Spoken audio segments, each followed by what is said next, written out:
Hello friends, আবার চলে এলাম দীঘা সৈকতে। প্রথমে উঠেছিলাম আমরা হোটেল রূপসাগর। রূপসাগর মানে রূপসাগর এর আগে আপনার ব্লকে দেখেছি। খুব ভালো হোটেল, খুব সুন্দর হোটেল। একই মালিকের হচ্ছে হোটেল,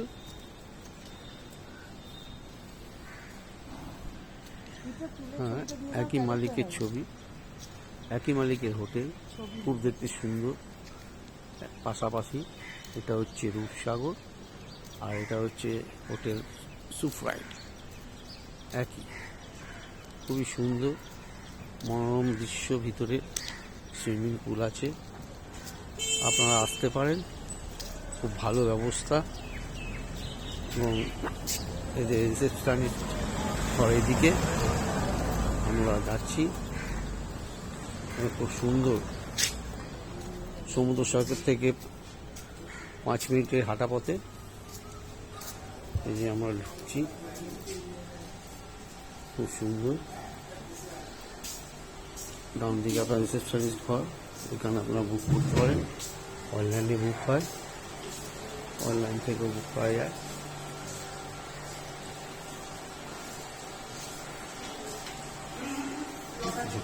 লক নেই।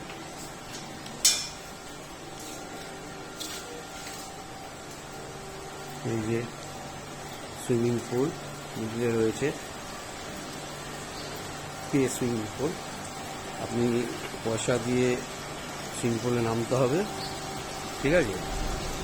নাও নামতে পারেন, যারা যারা নামবে।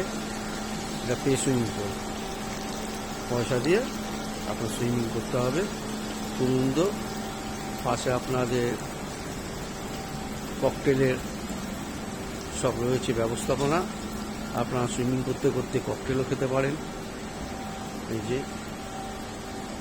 সুন্দর ব্যবস্থাপনা আছে।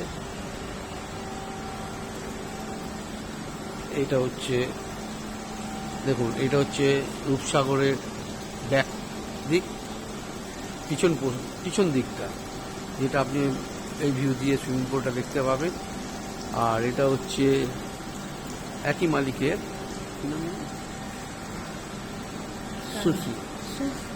সুফ্রাইট এই হোটেলটা। এই ব্যালকনি দিয়েও আপনি সুইমিং পুল অনুভব করতে পারবেন। খুব সুন্দর। এবং এদের নিজস্ব খাওয়ার ব্যবস্থা আছে, আপনি এখানেও খেতে পারেন। এই যে সুইমিং পুলে খেতে খেতে আপনি নিচের অংশটা যে দেখছেন, এটা হচ্ছে এনাদের কিচেন, হোটেলের খাবার ফুড কোর্ট যেটা বলে। এর পরেরটা পরের ভিডিও বলবো।